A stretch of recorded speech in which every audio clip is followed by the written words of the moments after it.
Bullied teen stood up for a kid, never knowing it would spark a movement against bullying. That's what people called it now, a movement. But for Elijah Sanders, it had simply been a moment of clarity in a life defined by shadows. The hallway had always been the most dangerous territory. Fluorescent lights hummed overhead, casting everything in a sickly pallor that made Elijah's stomach churn. His fingers curled tightly around the straps of his backpack, knuckles white with tension as he kept his gaze fixed on the scuffed linoleum floor. 17 steps to his locker. Another 34 to chemistry class. Numbers and measurements, these were safe, predictable, unlike people. Just get through today, he whispered to himself, a mantra worn smooth with repetition. Highland Park High was like any other school in suburban America, a complicated ecosystem where status was currency and difference was debt. And Elijah, with his 2 large glasses, secondhand clothes, and quiet intelligence, had been running a deficit since freshman year. The weight of his backpack felt heavier than usual today. Inside, yesterday's English essay, a minus though he wouldn't tell anyone, his worn copy of Ender's Game, and the lunch his mom had packed, peanut butter sandwich, apple, and a note that read, "Love you to the moon," in her looping handwriting, simple things that somehow made breathing possible. He heard them before he saw them. The distinctive laughter of Connor Reese and his followers echoed down the corridor, bouncing off metal lockers and tile floor. It had a particular quality to it, sharp like broken glass, that made Elijah's shoulders hunch instinctively. His pace quickened, eyes darting to calculate a new route, but it was too late. The small cluster of boys rounded the corner ahead, their voices dying as they spotted him. Connor's face lit with that familiar, terrible recognition. "Well, if it isn't Sanders," Connor called, his voice carrying down the hall. Still trying to disappear? Elijah kept walking, gaze locked forward now, body rigid with the effort of appearing unaffected. 3 more classrooms to pass, 2 more, one Tino. "I'm talking to you, freak." A hand slammed against the locker beside Elijah's head, the sound reverberating through his skull like a gunshot. He flinched, hating himself for it, as Connor leaned in close enough that Elijah could smell the mint gum on his breath. "You deaf now too?" Connor smirked, glancing back at his friends who had formed a loose semicircle around them. An audience awaiting entertainment. "I have class," Elijah said quietly, the words barely audible. "We all have class," Connor replied, mock serious. "But some of us make time for important things, like teaching you where you belong." The inevitable shove came next, hard enough to send Elijah stumbling back against the lockers.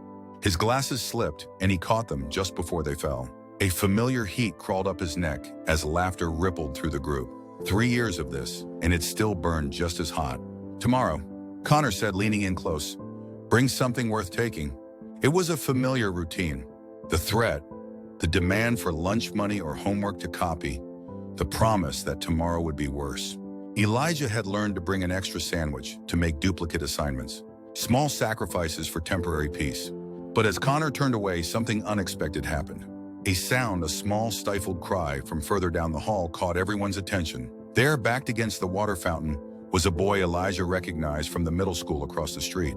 Probably a 6th grader, with a shock of red hair and a face full of freckles.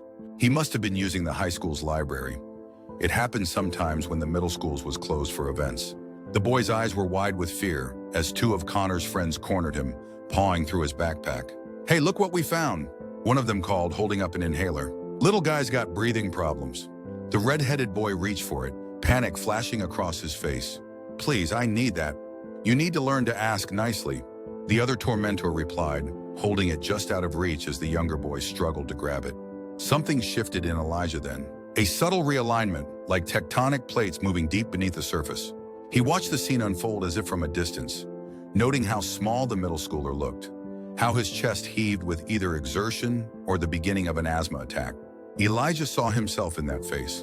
3 years ago, 5 years ago, yesterday. He didn't remember deciding to move. But suddenly he was walking, not away, but toward the scene. Each step felt disconnected from reality, as though his body had made a decision his mind wasn't privy to. "Give it back," he heard himself say, his voice steadier than it had any right to be. The hallway went quiet. Connor turned slowly, eyebrows raised in genuine surprise. "What did you just say, Sanders?" Elijah's heart hammered against his ribs. His palms were slick with sweat, yet somehow his voice remained level. "I said give him back his inhaler." "Or what?"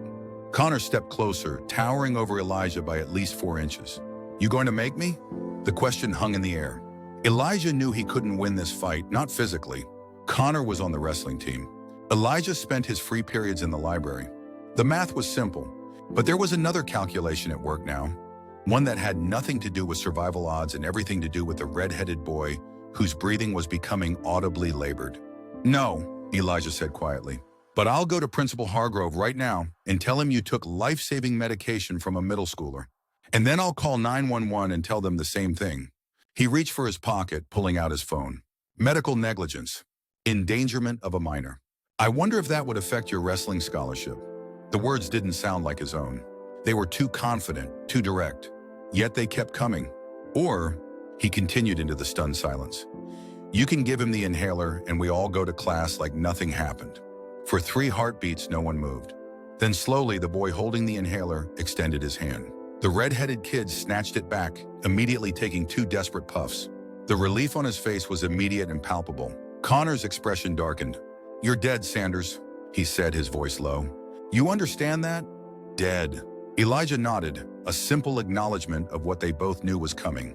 But as Connor and his friends backed away, something unexpected happened. The fear that had been Elijah's constant companion for years didn't intensify. Instead, it receded, like a tide pulling back from shore.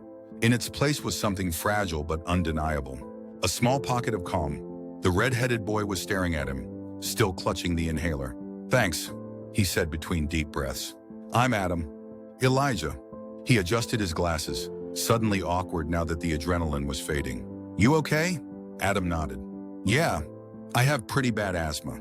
That could have been bad. The bell rang, startling them both. Students began filtering into the hallway.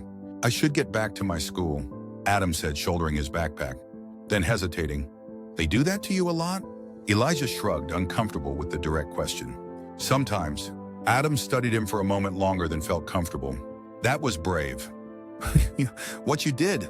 Before Elijah could formulate a response, to deny it, to minimize it, Adam was already walking away, disappearing into the stream of students now filling the corridor. Elijah stood still, an island in the current, trying to process what had just happened. He was late for chemistry. Connor would make him pay tomorrow. These were certainties. Yet as he finally turned toward his classroom, he couldn't shake the feeling that something fundamental had shifted. Not in the world around him. The fluorescent lights still hummed, the lockers still gleamed dully, the social hierarchy remained intact, but within himself. Something small and tentative, like the first green shoot after winter. Elijah didn't tell his mother what had happened when he got home that afternoon. Melissa Sanders had enough to worry about. Working double shifts at the hospital, keeping their small 2-bedroom apartment, and pretending everything was fine after his father had walked out 3 years ago. Besides, what was there to tell? That he'd finally stood up to Connor Reese? That for one brief moment, he'd felt something other than fear in those hallways? It would sound like progress. And Elijah knew better than to mistake one good moment for lasting change. So instead, he helped prepare dinner. Boxed mac and cheese with hot dogs cut into it, his mom's Too Tired special, and talked about safe topics. The AI on his English paper, the upcoming science fair, the fact that Mr. Benson had assigned The Great Gatsby for next month's reading. You've already read that one twice, his mom said, smiling as she sank into her chair. Her scrubs were wrinkled from a 12-hour shift. Dark circles prominent beneath her eyes, but her smile was genuine. Always genuine for him. 3 times, Elijah corrected, returning her smile. But that just means I'll ace the test. They ate in comfortable silence for a few minutes, the only sounds the scrape of forks against plates and the distant noise of traffic from the main road. Something's different, his mother said suddenly, studying him over her water glass. Did something happen today? Elijah looked up, startled by her perception. What do you mean? She tilted her head, eyes narrowing slightly. I don't know exactly. You just seem lighter somehow.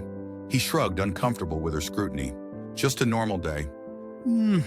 She hummed, unconvinced but willing to let it go. Well, whatever it is, it looks good on you. Later, alone in his room, Elijah sat at his desk and replayed the day's events. The confrontation, the words that had come out of nowhere. Adam's face as he'd said, that was brave. Brave. Not a word Elijah had ever associated with himself. Careful, yes. Cautious. Invisible when possible. but not brave. He opened his laptop and stared at the blank document he'd pulled up for his chemistry notes. Instead, his fingers typed a different title, Things That Happened Today. Below it, he began to write, not just about standing up to Connor, but about how it had felt, the strange calm that had come afterward, the way Adam had looked at him. Writing it down made it more real somehow. Not just something that had happened to him, but something he had done, a choice he had made. When he finally closed the document and went to bed, sleep came easier than it had in months. Morning arrived with the harsh blare of his alarm. Elijah lay still for a moment, reality settling back in like a physical weight. Today was the day Connor would make him pay. He considered his options as he showered and dressed. He could stay home, fake a stomach bug. His mom had already left for her early shift. She wouldn't know until later. Or he could go to school but avoid his usual routes, hide in the library during lunch, essentially become a ghost in the hallways. Familiar strategies, safe ones.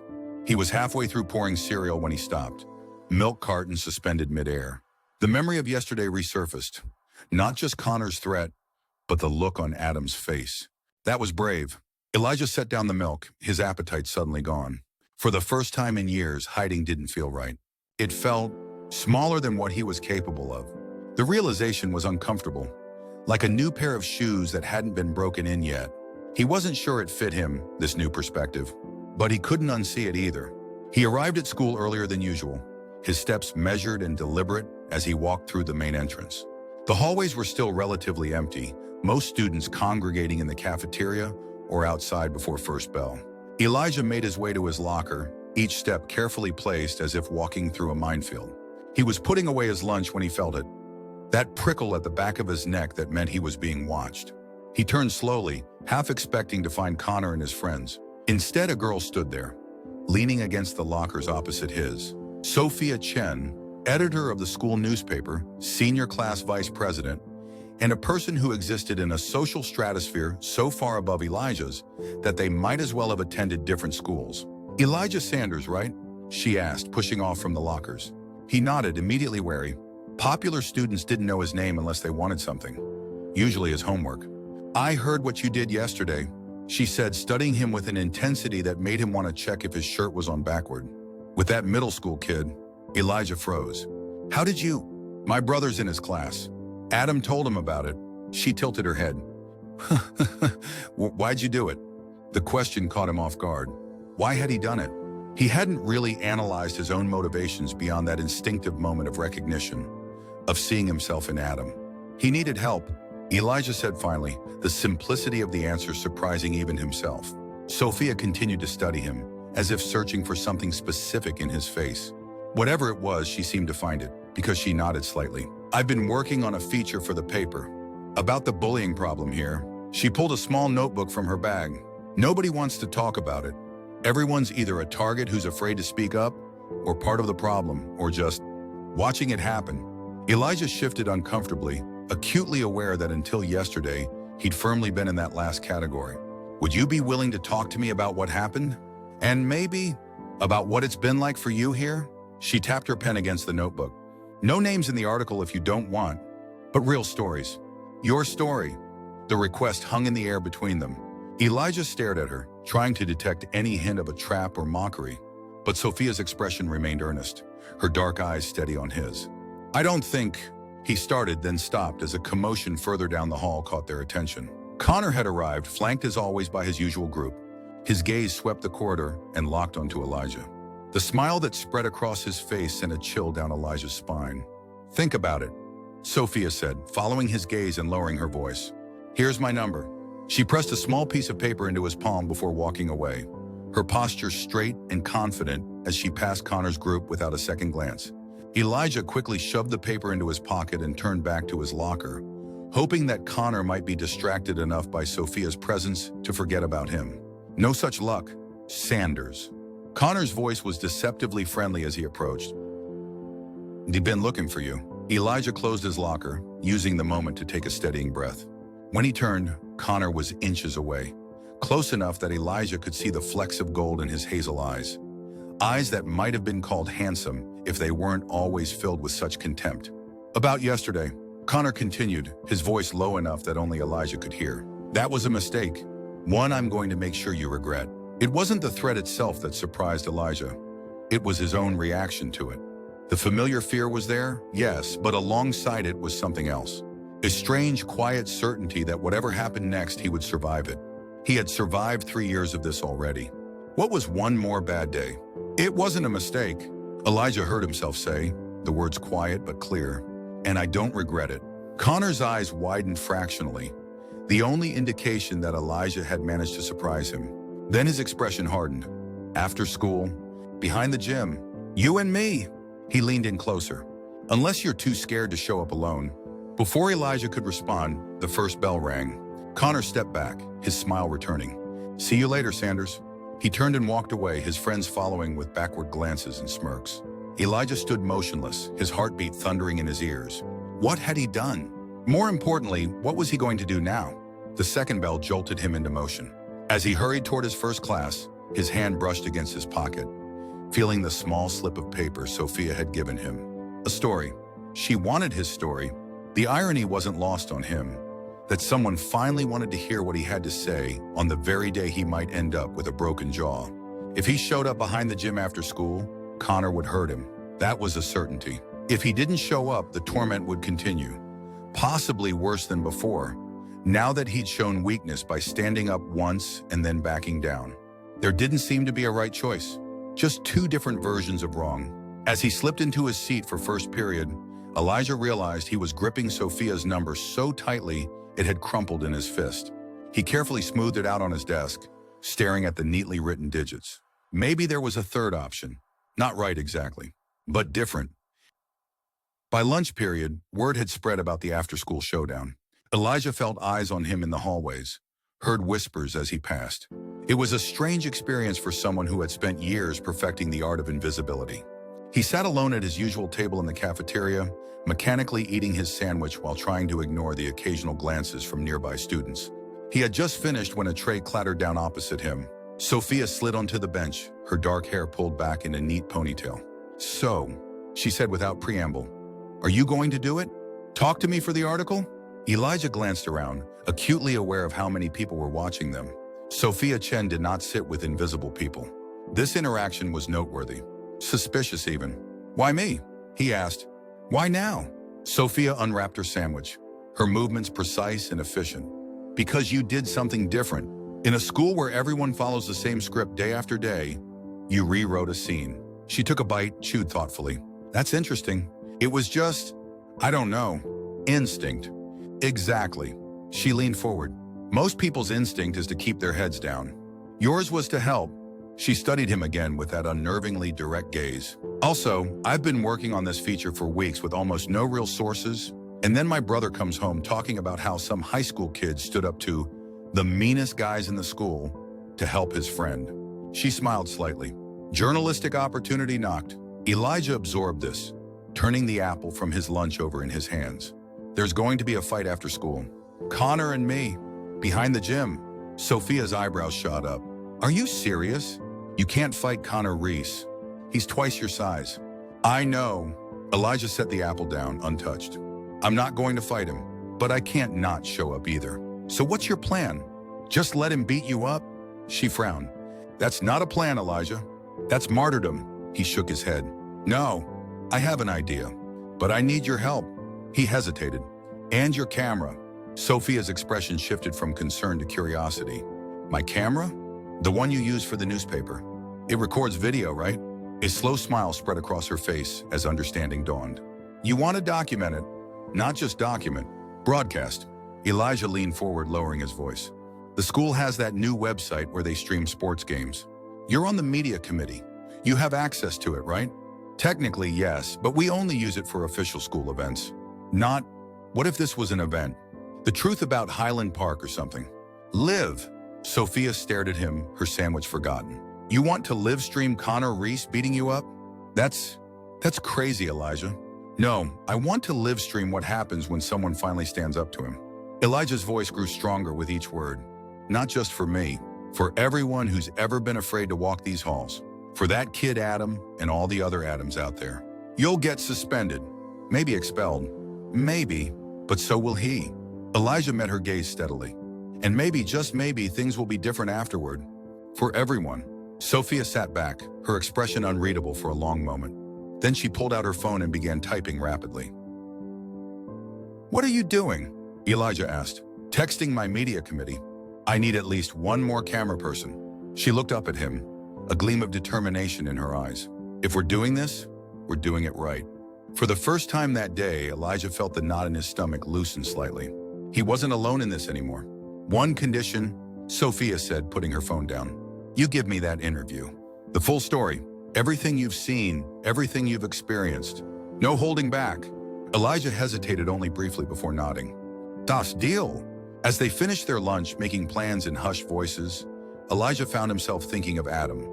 The fear in his eyes, the relief when he could breathe again. And for the first time, he allowed himself to imagine a school where that kind of fear wasn't normal, where breathing came easily for everyone. It was probably naive. One confrontation wouldn't change a culture of cruelty that had been cultivated for years. But maybe, just maybe, it could be a start. The final bell rang at 3:15. By 3:20, a small crowd had already gathered behind the gym, a secluded area bordered by the athletic field on one side and a line of scraggly trees on the other. Word had spread throughout the day, drawing students like moths to the promise of conflict. Elijah stood at the edge of the field, watching from a distance as the crowd grew. His hands were cold despite the mild spring afternoon, and his mouth felt dry. Second thoughts crowded his mind, jostling for attention. This was insane. He should just go home, call in sick tomorrow, transfer schools. Ready? He turned to find Sophia beside him, a small digital camera in one hand and a determined expression on her face. Behind her stood two other students he recognized from the media committee, similarly equipped. "No," Elijah admitted, "but I'm going to do it anyway." Sophia nodded, understanding in her eyes. "We'll be right there." Not obvious, but close enough to get everything. She hesitated, then added, "Be careful, okay? If it gets too bad." "It already is too bad," Elijah said quietly. "That's the whole point." Before she could respond, he began walking toward the gathering crowd, each step deliberate despite the trembling in his legs. The students parted as he approached, whispers following in his wake. He caught fragments. "Actually showed up. Gonna get destroyed." What was he thinking? But kept his gaze focused ahead. Connor stood in the center of the clearing, his back to Elijah as he joked with his friends. He turned when the murmuring of the crowd changed, his expression shifting from amusement to something darker when he spotted Elijah.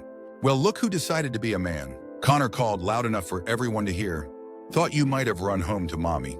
Elijah stopped a few feet away from him, close enough to talk without shouting, but far enough to maintain some illusion of safety. His heart hammered against his ribs, but he kept his expression neutral. "I said I'd be here," he replied, his voice steadier than he felt. "So here I am." Connor smirked, glancing at his friends. "Here he is, guys. Our hero." The mockery in his tone drew laughs from the crowd. He stepped closer to Elijah, lowering his voice. "Last chance to beg, Sanders. Get on your knees and apologize, and maybe I'll just rough you up a little." Elijah took a deep breath.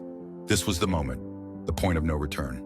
From the corner of his eye, he could see Sophia and her team positioning themselves around the perimeter of the clearing, cameras discreetly raised. "I'm not here to fight you, Connor," he said, loud enough for those nearby to hear. "And I'm not here to apologize either." Connor's eyes narrowed. "Then what the hell are you here for?" "To ask you a question." Elijah maintained eye contact, though it took every ounce of his willpower. Why do you do it? Why do you hurt people who've never done anything to you?" A flicker of confusion crossed Connor's face, quickly replaced by anger. "Is this some kind of joke?" "No, it's a real question." Elijah gestured to the crowd around them. "All these people are here expecting to watch you beat me up. And you're going to do it because that's what you do. You hurt people. I just want to know why." The crowd had gone quiet, the usual pre-fight excitement replaced by an uncertain tension. This wasn't following the expected script. "Shut up," Connor snapped, his face flushing. "You don't know what you're talking about." "I think I do," Elijah continued, his voice growing stronger. "I think hurting others makes you feel powerful. Because something in your life makes you feel powerless. So you find people who can't fight back, and you break them down to build yourself up." Connor's hands curled into fists. "You don't know anything about me, Sanders. I know you've made my life hell for 3 years." Elijah replied, emotion finally bleeding into his voice. "I know you did the same to James Chen before he transferred schools. I know you were going to let a little kid suffer an asthma attack yesterday just for fun. He took a step forward. What I don't know is what happened to make you think that's okay. A murmur ran through the crowd. Connor's gaze darted around, registering the shift in atmosphere. His friends exchanged uncomfortable glances. You think you're so smart? Connor snarled, stepping into Elijah's space. You think you've got me all figured out? But you don't know anything about pressure, about expectations? His voice dropped lower, a thread of something raw beneath the anger. About having a father who... He cut himself off, jaw clenching. Then with a visible effort, he regained his composure and smiled coldly. Nice try, Sanders, but I'm not here to talk. He shoved Elijah hard, sending him stumbling backward. I'm here to teach you what happens when you step out of line. Elijah regained his balance, heart racing. This was the moment he'd been dreading. Despite his plan, despite Sophia and her cameras, the reality of physical pain loomed large. Connor was stronger, faster, experienced in fights that Elijah had only ever tried to avoid. Go ahead, Elijah said quietly. Hit me if it makes you feel better. But it won't change anything. It won't make you stronger or more respected or whatever you're looking for. He straightened his shoulders. And I won't hit you back. Not because I'm scared, though I am, but because violence isn't strength. It's just violence. Connor's expression contorted with rage. You sanctimonious little... He lunged forward, fist raised. It's streaming. Sophia's voice cut through the tension as she stepped forward. Camera raised. Live on the school website. The whole thing. Connor froze, his fist inches from Elijah's face. What? Every word, every move. Sophia continued, her tone professional despite the tremble in her hands. Principal Hargrove, the school board, parents, they're all potential viewers right now. So think carefully about what you do next. Connor's gaze darted from Sophia to the other camera operators, now clearly visible at the edges of the crowd. His face paled as understanding dawned. You set me up, he hissed at Elijah. No, Elijah replied, still not backing away despite the fist hovering near his face. I just decided to shine a light. What happens next is up to you. For a long, tense moment, no one moved. Then slowly, Connor lowered his arm. The crowd remained silent, the usual bloodlust replaced by a collective holding of breath. This isn't over, Connor said, his voice low and threaded with humiliation. Camera or no camera. It could be, Elijah offered, surprising himself with the sincerity in his voice. It could be over right now. All of it. Something flickered in Connor's eyes. Confusion, perhaps, or the barest hint of consideration. Then his expression hardened again. Screw you, Sanders. He backed away, glaring at the cameras. Screw all of you. With that, he pushed his way through the crowd, his friends trailing after him in uncertain silence. The gathered students remained, their expressions a mix of disappointment at the lack of violence and stunned disbelief at what they'd witnessed instead. Sophia lowered her camera, approaching Elijah with wide eyes. That was intense. Are you okay? Elijah nodded, though his legs felt suddenly weak with the release of tension. Did it actually work? The stream? Perfectly. She glanced at her phone, and according to these notifications, we had quite an audience. She looked up at him, a small smile playing at her lips, including Principal Hargrove. As if summoned by her words, a stern voice cut through the dispersing crowd. Mr. Sanders, Masul. Chen, my office now. Principal Hargrove stood at the edge of the field, his expression thunderous. Beside him was Coach Bennett, looking equally displeased. Worth it? Sophia whispered as they gathered their things. Elijah took a deep breath, watching as the last of the crowd scattered, leaving the field oddly peaceful in the late afternoon sun.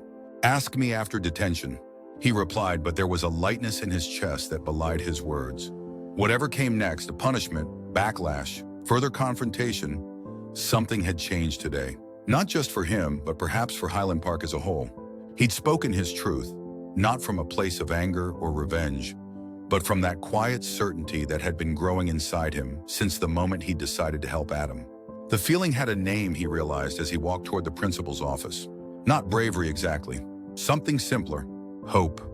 Principal Hargrove's office smelled of coffee and furniture polish, an austere space dominated by a large desk and bookshelves lined with educational texts and framed credentials. Elijah and Sophia sat side by side in uncomfortable chairs, waiting in silence as Hargrove finished watching the video on his computer, his expression unreadable. Coach Bennett stood by the window, arms crossed over his chest. As Connor's wrestling coach, his presence added another layer of tension to the room. Finally, Hargrove removed his reading glasses and fixed them both with a stern look. Unauthorized use of school equipment, broadcasting without permission, instigating a confrontation on school grounds. He ticked off each item on his fingers. Would either of you care to explain what you were thinking? Sophia straightened in her chair. Sir, as editor of the school paper, I've been working on a feature about bullying at Highland Park. The live stream was part of that journalism project. A project you failed to clear with your faculty advisor. Hargrove noted. Yes, sir. That was wrong of me. Sophia's voice remained steady. But sometimes journalism requires immediate action to capture the truth. Hargrove's gaze shifted to Elijah. And you, Mr. Sanders? What's your excuse for this? Performance? Elijah took a deep breath. It wasn't a performance, sir. It was the truth. He met the principal's eyes. Connor Reese has been bullying me for 3 years. Yesterday, he and his friends tried to keep an asthma inhaler from a middle school student. When I intervened, Connor challenged me to a fight. He paused. I decided not to hide anymore. By ambushing another student on camera, Coach Bennett interjected, his voice gruff. Connor's got a scholarship riding on his record, Sanders. With all due respect, Coach, Sophia cut in. Connor's the one who set up the fight. We just documented it. Hargrove held up a hand, silencing them. I've seen the video multiple times now. He leaned back in his chair. What concerns me is not just what happened today, but what this video suggests has been happening in my school for quite some time. His gaze was penetrating as he looked at Elijah. Why haven't you reported these incidents before, Mr. Sanders? The question caught Elijah off guard. He'd expected punishment, not inquiry. Would it have made a difference? He asked quietly. A flash of something, perhaps regret, crossed Hargrove's face. We can't address what we don't know about. Everyone knows, Elijah replied, surprising himself with his boldness. The teachers see it. The students see it. It happens in hallways, in classrooms, in the cafeteria. But it's easier to look away, to pretend it's just kids being kids or building character. His voice grew stronger. It's not. It's systematic cruelty, and it's destroying people. The room fell silent after his words. Even Coach Bennett looked uncomfortable, his gaze dropping to the floor. Hargrove studied Elijah for a long moment, then turned to his computer and clicked a few keys. Your video has been viewed over 300 times in the past hour, Ms. Chen, primarily by students, but also by several parents and faculty members. He sighed. I've already received 12 emails and 6 phone calls. Sophie and Elijah exchanged a glance, uncertainty passing between them. I cannot condone your methods. Hargrove continued, his tone firm. Using school equipment without permission, broadcasting without consent. These are serious violations of school policy. He removed his glasses, rubbing the bridge of his nose. However, I also cannot ignore the content of what was captured. He turned to Coach Bennett. Please locate Connor Reese and bring him to my office. We need to have a similar conversation. The coach nodded stiffly and left, closing the door behind him. Hargrove returned his attention to the 2 students before him. You'll both serve detention for the next week. Additionally, Mrs. Chen, your media privileges are suspended pending review by the faculty committee. Sophia nodded, accepting the punishment without protest. As for you, Mr. Sanders, Hargrove continued, I would like you to work with our guidance counselor to establish a formal reporting system for bullying incidents. It seems we need one that students will actually trust and use. Elijah blinked, caught off guard again. Sir, your actions today were misguided, but motivated by a real problem in our school. Rather than simply punishing you, I'd prefer to channel that motivation into constructive change. Hargrove's expression softened slightly. Sometimes the system fails those it's meant to protect. When that happens, the system needs to change. Before either of them could respond, there was a knock at the door. A moment later, the school secretary poked her head in. I'm sorry to interrupt, Principal Hargrove, but there's someone here insisting on seeing Mr. Sanders. He says it's important. We're in the middle of a disciplinary meeting. Hargrove began, but stopped when a small figure pushed past the secretary into the office. Adam stood there, his red hair even more vivid under the office lights, his backpack clutched tightly to his chest. Behind him was a tall man in a suit, clearly a parent, and a woman Elijah recognized as the middle school principal. Elijah, Adam's face lit up with relief at the sight of him. I told them what happened, about yesterday, about the inhaler. I had to come over when I heard what was happening. The middle school principal stepped forward. Mr. Hargrove, I apologize for the interruption, But Adam was quite insistent. When he told us what occurred yesterday, and then we heard about today's incident, we felt it was important to provide his perspective. The man in the suit, Adam's father presumably, nodded. My son has severe asthma. What these boys did was dangerous, possibly life-threatening. I want to know what actions are being taken. Hargrove looked momentarily overwhelmed by the sudden influx of people and demands. Mr. Chan, Mrs. Patterson, please understand, we're in the process of addressing this situation. If you could wait outside, I'm not leaving until I know the student who helped my son isn't being punished for doing the right thing. Adam's father stated firmly. Sophia stood up. Sir, maybe we should show them the video, so they understand exactly what happened. For a moment, Hargrove looked like he might refuse. Then he sighed and gestured to his computer. Very well. The next few minutes passed in tense silence as they all watched the confrontation unfold again on Hargrove's monitor.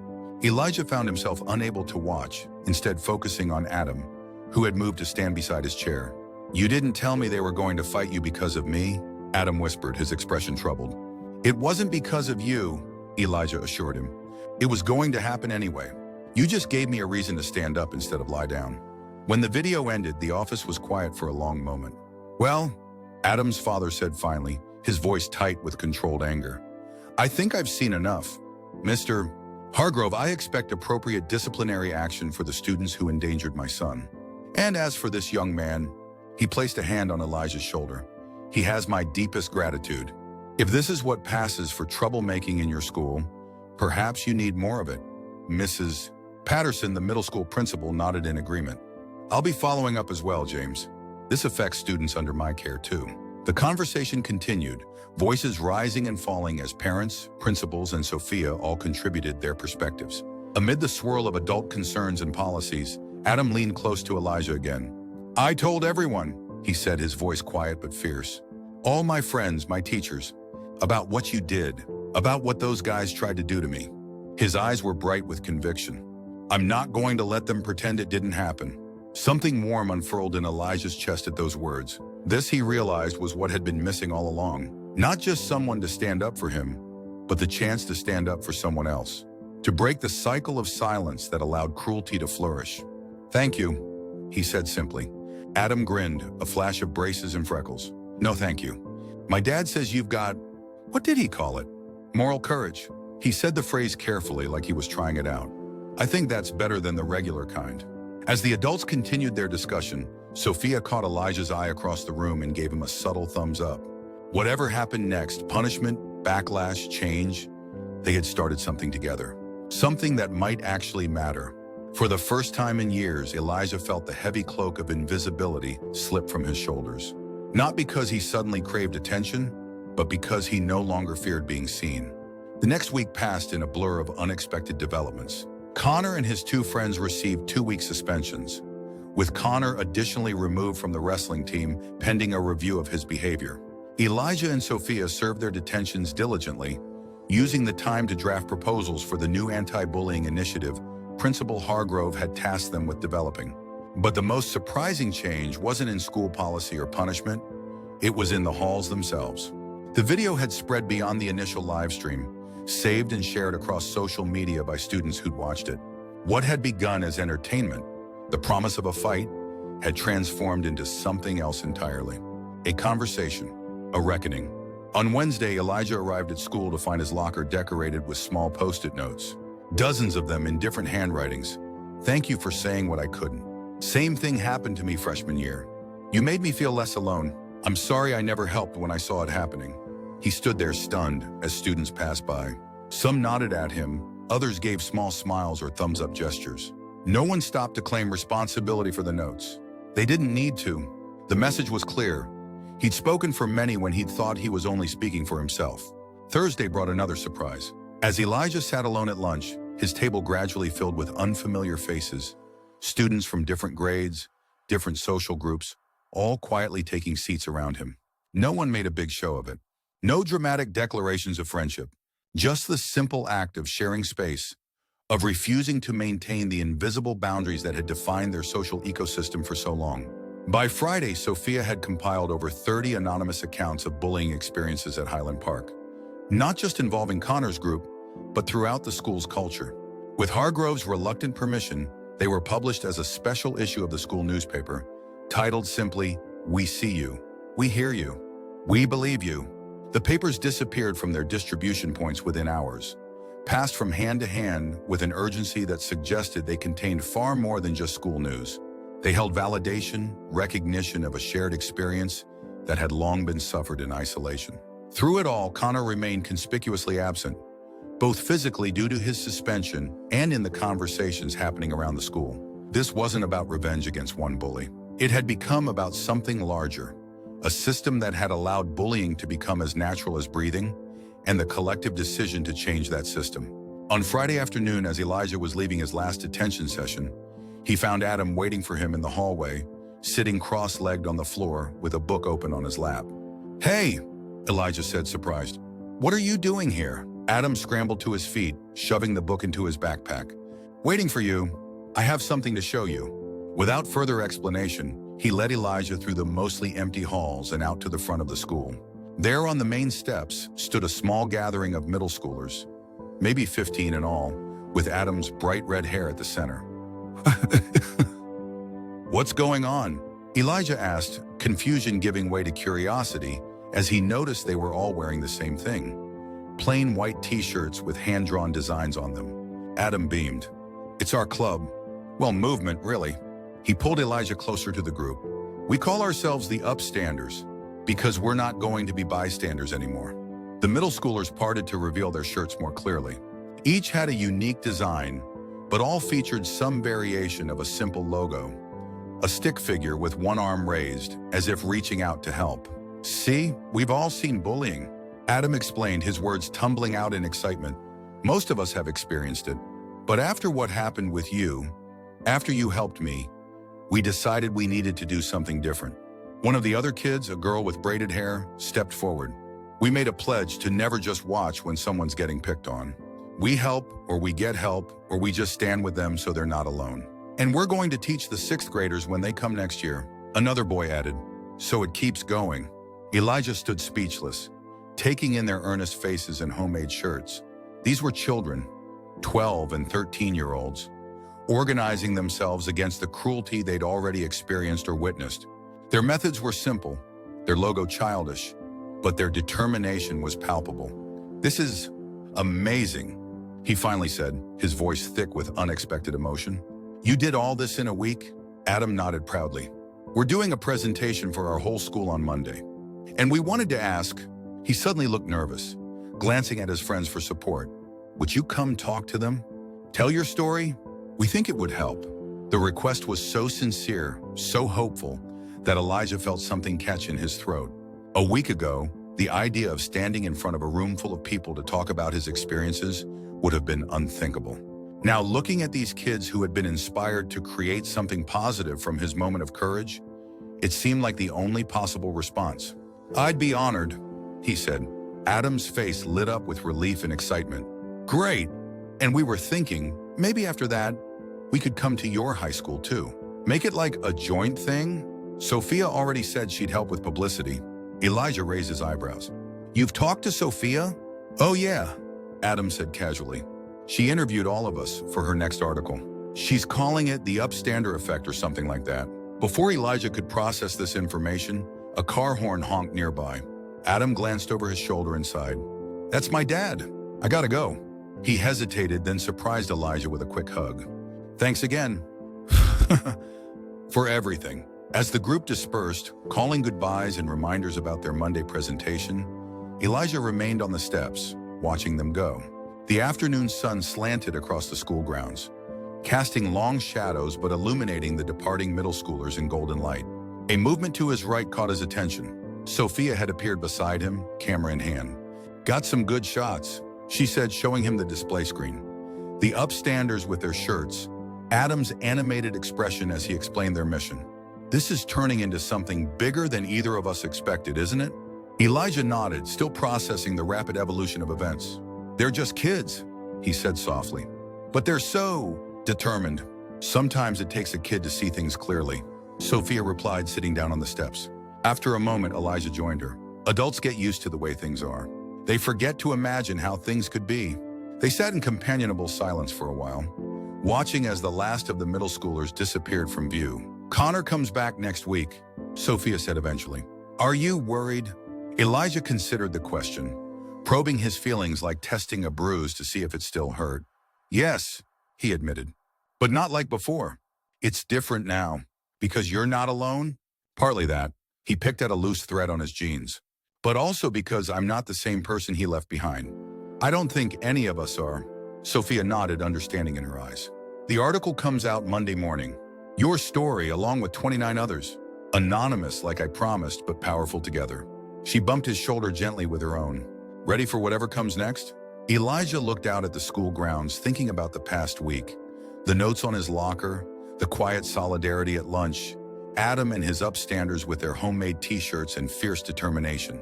Small changes, perhaps, in the grand scheme of things, but real, tangible. The beginning of something that might grow in ways he couldn't yet imagine.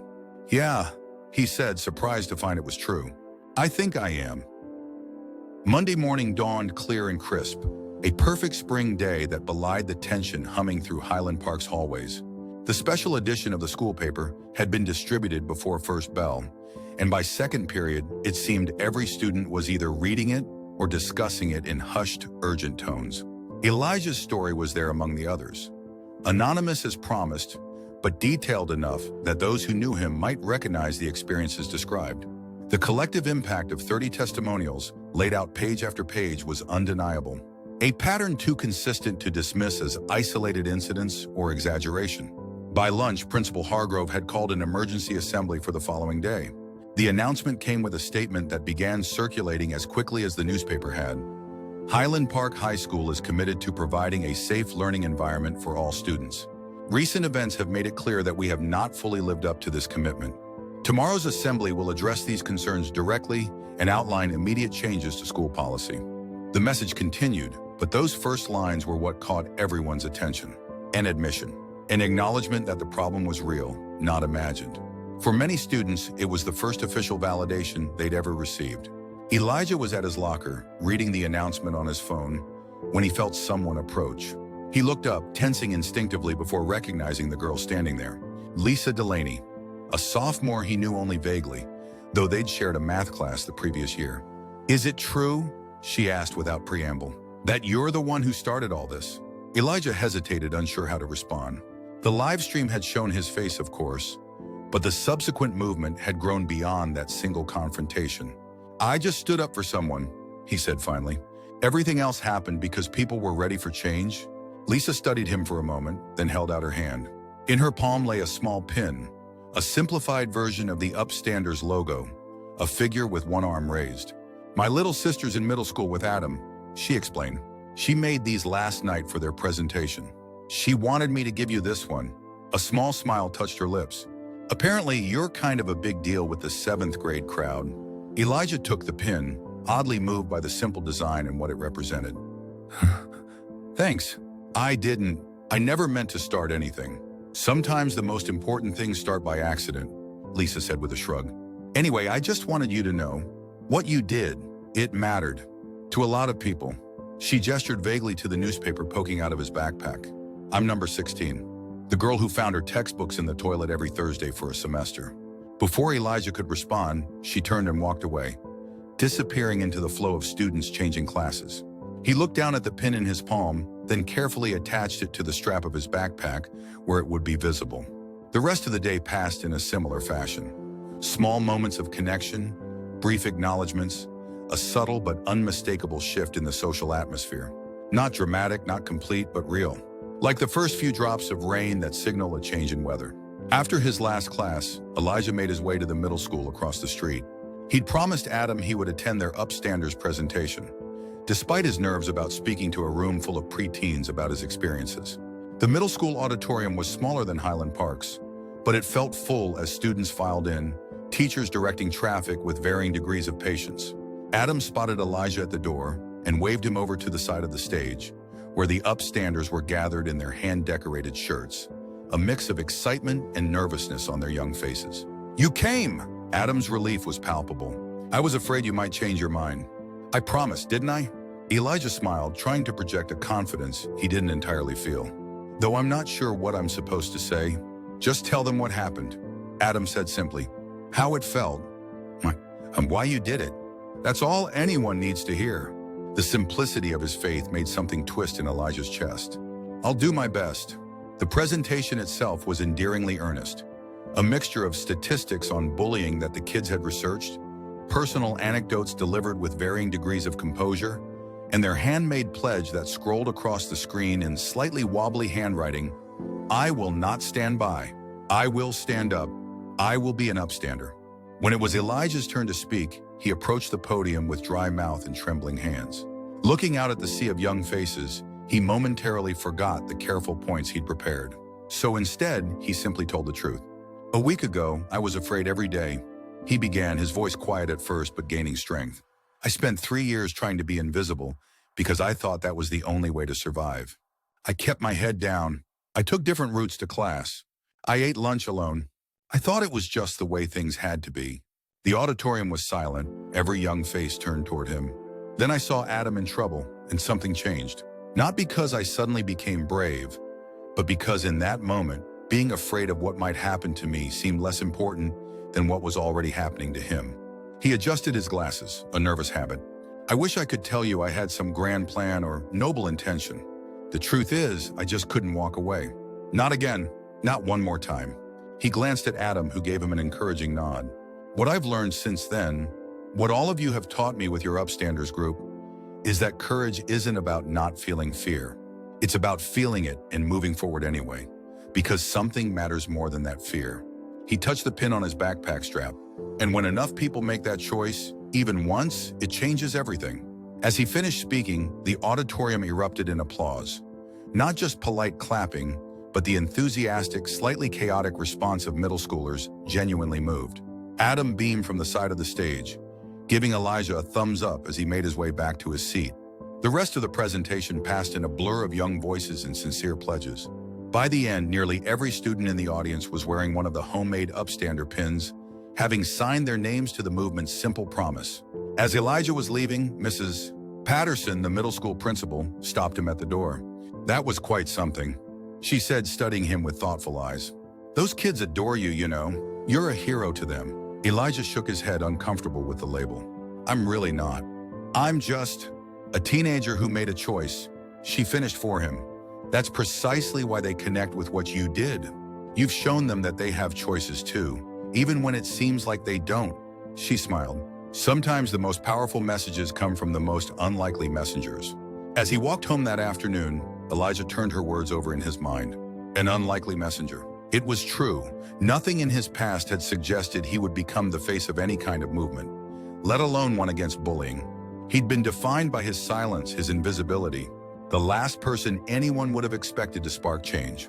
Yet here he was, with an upstander's pin on his backpack and a growing realization that tomorrow, when Connor Reese returned to school, the landscape would be fundamentally different.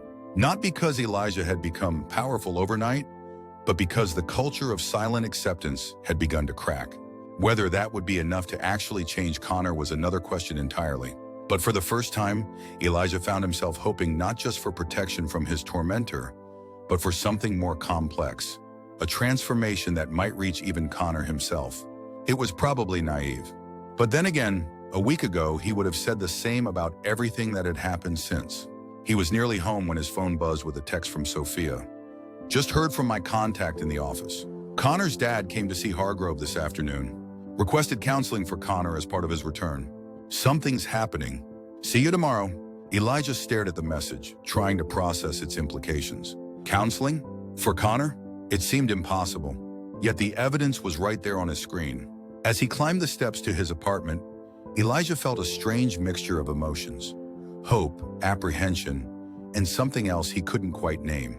A sense that the story unfolding around him was larger and more complex than he'd initially understood. That perhaps everyone involved, even Connor, was caught in patterns they hadn't chosen but could, with enough courage and support, choose to break. His mother was home early, a rare occurrence that usually signaled either very good or very bad news. She was sitting at their small kitchen table, a spread of papers before her, and a curious expression on her face. "There's my superstar," she said, rising to hug him. "Why didn't you tell me you'd become a local celebrity while I wasn't looking?" Elijah blinked in confusion. What do you mean? She gestured to the papers on the table, printouts of news articles from local websites. Headlines jumped out at him. Student-led anti-bullying movement takes root at local schools. Viral video confrontation sparks community conversation about school safety. Teens take stand against bullying culture in innovative ways. And there, in several of the articles, were photos. Adam and his upstanders in their homemade shirts. Sophia talking to a reporter, newspaper in hand. And most surprisingly, a still from the live stream showing Elijah standing before Connor, his expression calm despite the tension of the moment. Mrs. Patterson called me, his mother explained, watching his reaction closely. She wanted me to know about your speech today. Said it was one of the most powerful things she'd heard from a student. Her eyes softened. Why didn't you tell me what was happening, Eli? About the bullying? About any of this? Elijah sank into a chair, overwhelmed by seeing his actions reflected back at him through outside eyes. I didn't want you to worry, he said truthfully. You already have so much to deal with. She sat across from him, reaching for his hand. I'm your mother. Worrying about you is part of the job description. Her fingers tightened around his. But so is celebrating you. And being proud of you. Which I am, enormously proud. Her eyes shimmered with unshed tears. I just wish I'd known how hard things were for you. I'm sorry, he said, throat tight. I thought I was protecting you. And myself, I guess. If I didn't talk about it, I could pretend it wasn't that bad. She nodded, understanding in her eyes. We all do that sometimes. But Eli, look what happened when you finally spoke up. She gestured to the articles. You didn't just help yourself. You helped so many others who were suffering silently too. Elijah stared at the papers, at his own face looking back at him from one of the photos.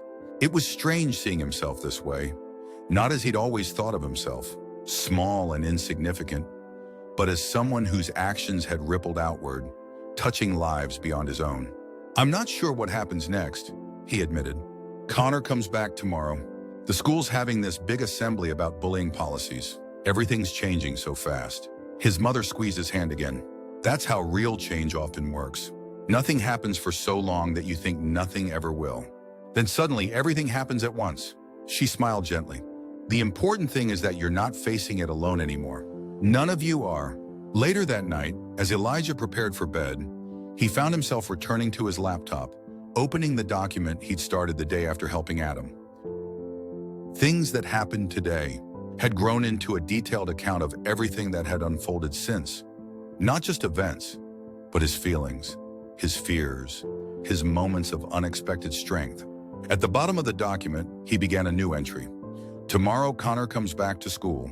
I don't know what will happen. Maybe nothing has really changed for him. Maybe he'll still hate me, still want to hurt me. But even if that's true, everything else has changed. People are talking now, looking out for each other, refusing to pretend they don't see what's happening around them. Adam calls it the upstander effect. One person stands up, which makes it easier for the next person, and the next, until standing up becomes more natural than looking away. I don't know if it will last. School cultures can be stubborn things. But for the first time, I'm going to school tomorrow without that knot of dread in my stomach. Not because I'm not afraid, I still am a little, but because I'm not alone in that fear anymore. And neither is anyone else. He saved the document and closed his laptop.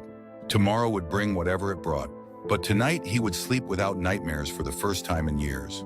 The assembly filled Highland Park's auditorium to capacity. Students filed in by grade level, the usual chatter subdued by the unusual circumstances. On stage, chairs had been arranged for Principal Hargrove, the guidance counselor, and several student representatives, including Sophia, and surprisingly, Elijah himself, who had been asked to join them just that morning. From his seat on stage, Elijah could see the entire student body spread before him. A sea of familiar and unfamiliar faces, all turned expectantly toward the podium. Among them, he spotted Connor, sitting with a few of his friends, but notably separate from the main group he usually commanded. Their eyes met briefly across the distance before both looked away. Principal Hargrove approached the microphone, his normally stern demeanor softened by what appeared to be genuine concern. Students, faculty, thank you for your attention today. We are here to address an issue that has been brought forcefully to our awareness in recent days, though it has existed in our community for much longer. He paused, surveying the gathered students. Bullying is not new to schools. Many might consider it an inevitable part of growing up. But what we have seen and heard over the past week suggests that at Highland Park, it has become something more pervasive, more damaging than many of us realized or were willing to acknowledge. A murmur ran through the audience, students shifting in their seats as the principal continued. Mrs. Chen's journalistic work, while unorthodox in its execution, he gave Sophia a pointed look, has provided us with 30 first-hand accounts of bullying experiences in our school. 30 of your peers who have felt unsafe, unwelcome, or targeted within these walls. He held up a copy of the special edition. I have read every word of these accounts. So has every member of our faculty. And I want to say, clearly and publicly, that we have failed you. We have allowed an environment to develop where such experiences could become commonplace, where students felt they had no recourse but to suffer in silence or take matters into their own hands. The auditorium was completely still now, the usual rustling and whispering absent as students absorbed the unexpected direction of the principal's speech. Today marks the beginning of significant changes at Highland Park. Hargrove continued, some will be structural, new reporting systems, clearer consequences, better supervision. Others will be cultural, the harder, deeper work of changing how we treat each other, how we respond when we witness cruelty, how we support those who have been hurt. He gestured to the students seated on stage. To help guide these changes, we've asked several students to join a newly formed committee that will work directly with faculty and administration. These students represent different experiences and perspectives, but share a commitment to making Highland Park safer for everyone. One by one, he introduced them. Sophia, 2 seniors Elijah recognized from student government, a quiet junior known for her volunteer work, and finally Elijah himself. As his name was called, Elijah felt a strange mix of pride and discomfort at being singled out. But the smattering of applause that greeted him, genuine, if not universal, eased some of his anxiety. Additionally, Hargrove continued after the introductions.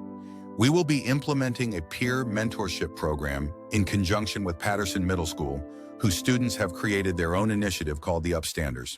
At this, Elijah couldn't help but smile, thinking of Adam and his friends with their homemade t-shirts and fierce determination. But policies and programs, important as they are, cannot create change alone. Hargrove said, his tone growing more personal. Real change happens in moments of choice, when we decide to speak instead of remain silent, to reach out instead of turn away, to stand with those who are vulnerable instead of those who have power. He stepped away from the podium then, looking directly at the assembled students. I'm asking each of you to make those choices every day, in ways both large and small. And I promise that as your principal, I will do the same. The assembly continued with practical details, new reporting procedures, counseling resources, upcoming training sessions for faculty. But Elijah found his attention drifting to the faces in the audience, watching their reactions. Some looked bored, others skeptical. Many appeared cautiously hopeful. A few, those he recognized from the anonymous stories, seemed to be fighting back tears. And Connor sat still and expressionless, his gaze fixed somewhere in the middle distance. Not angry, not dismissive, just elsewhere. Processing, perhaps, or simply enduring. After the assembly, as students filed out of the auditorium, Elijah found himself lingering on stage, unsure of his next steps. The other committee members were engaged in conversation with faculty, discussing logistics and timelines with an enthusiasm that Elijah admired but couldn't quite match yet. He was about to slip away when he noticed Connor standing at the edge of the stage, hands shoved deep in his pockets. Their eyes met, and for a long, tense moment, neither moved. Then Connor jerked his head toward the side exit. Not quite an invitation, but a clear indication he wanted to talk. Alone, Elijah hesitated. Every instinct honed over years of survival warned against following. But something stronger, that same clarity that had pushed him to stand up for Adam, to face Connor on the field, propelled him forward. He found Connor in the empty hallway outside the auditorium, leaning against the wall, his usual confidence notably absent. So, Connor said as Elijah approached, "You're on the anti-bullying committee now. Big shot reformer." There was an edge to his voice, but it lacked the usual venom. Elijah kept a cautious distance between them. "I didn't ask for it, but you didn't say no either." Connor pushed off from the wall, standing straight. "You know they're using you, right? Hargrove and the rest, making a show of caring now that it's all public." Elijah shrugged.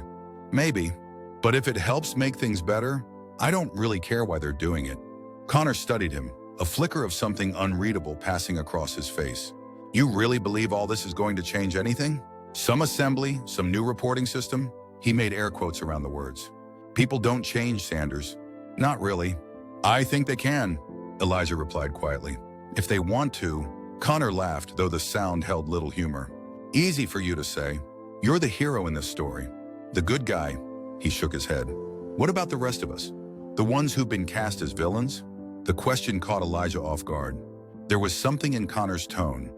Not self-pity exactly, but a genuine wrestling with his place in the narrative that had formed around them.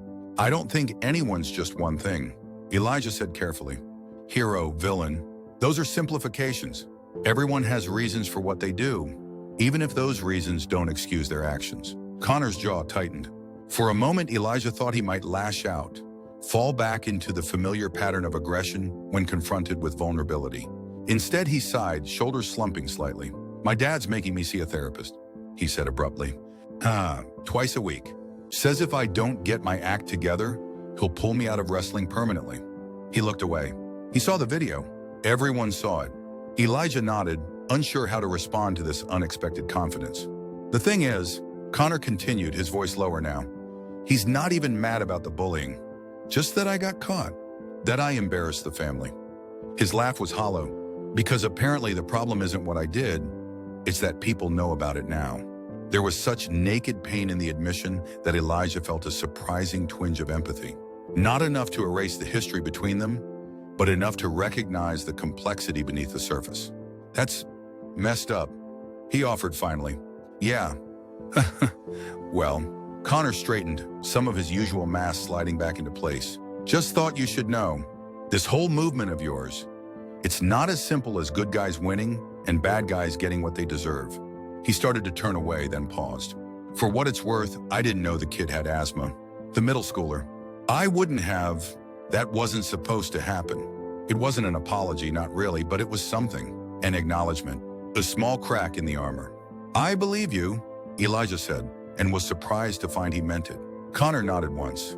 A tight, jerky movement. Then he walked away, his footsteps echoing in the empty hallway.